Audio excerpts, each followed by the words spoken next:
আমি খুব ভালো আছি। আপনারা কেমন আছেন? ইনশাআল্লাহ ভালো আছি। আচ্ছা, আজকে আমাকে আন্তনগর আমার ওয়েব ফিল্ম চরকিতে মুক্তিপ্রাপ্ত প্রথম ওয়েব ফিল্ম আন্তনগরের জন্য আমাকে পুরস্কৃত করা হয়েছে best actress for web film. এটি চরকিতে মুক্তিপ্রাপ্ত আমার প্রথম ওয়েব ফিল্ম ছিল। আন্তনগর আসলে আমার জন্য অনেক সম্মান, অনেক পুরস্কার বয়ে নিয়ে এসেছে। আন্তনগরের জন্য আমি চরকির বেস্ট অ্যাক্ট্রেস নমিনেশন পেয়েছি, সিজেবির বেস্ট অ্যাক্ট্রেস নমিনেশন পেয়েছি এবং এই পুরস্কারটি নিয়ে আন্তনগরের জন্য এই বছর এটি আমার চতুর্থ পুরস্কার। এই আয়োজনের সাথে যারা সংশ্লিষ্ট তাদের সবাইকে ধন্যবাদ।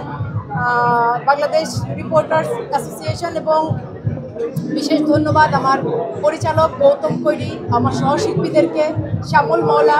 আমি এর আগেও একদিন বলেছিলাম, আবারও বলছি, আন্তনগরের জন্য যদি শ্যামলও পুরস্কৃত হতো আমি খুব খুশি হতাম, কারণ এই কাজটা করার জন্য শ্যামল খুব কষ্ট করেছিল।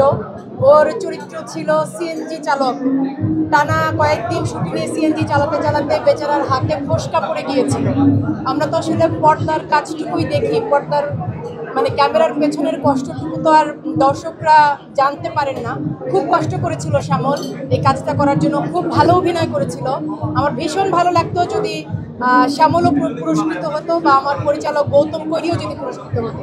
আমার টিমের, আন্তনগর টিমের সবার প্রতি ধন্যবাদ, কৃতজ্ঞতা, ভালোবাসা। Thank you.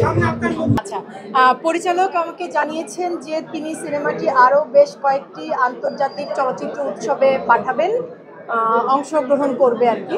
তো কিছু চলচ্চিত্র উৎসবের নিয়ম এমন আছে যে দেশে মুক্তি পেয়ে গেলে সেই সিনেমাটি আর সেই চলচ্চিত্র উৎসবে অংশগ্রহণ করতে পারে না।